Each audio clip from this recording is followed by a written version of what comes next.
నువ్వు ప్రేమ కలిగి జీవిస్తున్నావా? నీ ఎదుటి వ్యక్తి పట్ల ప్రేమ కలిగి నడుచుకుంటున్నావా? లేదా నీలో నిత్యము కోపము, అసహనము ఏలుబడి చేస్తున్నదా? దేవుని వాక్యం ఈ విధంగా చెప్తుంది, నీ కోపమే నీ శత్రువు అని. అది నిన్ను ఎప్పటికైనా బాధపడేలాగా చేస్తుంది.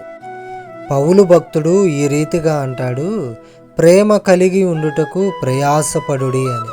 అదే విధముగా యేసుక్రీస్తు సిలువలో ఉన్నప్పుడు ఆయనకు సిలువ వేసిన ఆ రోమా సైనికుల గురించి అద్భుతమైన ఒక మాట అంటాడు, తండ్రి వీరేమి చేయుచున్నారో వీరెరుగురు కనుక వీరిని క్షమించు అని. యేసయ్య ఎంత ప్రేమ చూపించాడు అంటే మనందరి కొరకు తన ప్రాణాన్ని సహితము ధారాళముగా ఇచ్చేశాడు. అదే రీతిగా మనల్ని జీవించమని కోరుతున్నాడు. కాబట్టి ఈ రోజు నుంచే నువ్వు ప్రేమ కలిగి జీవించటము నేర్చుకో. ఆమేన్.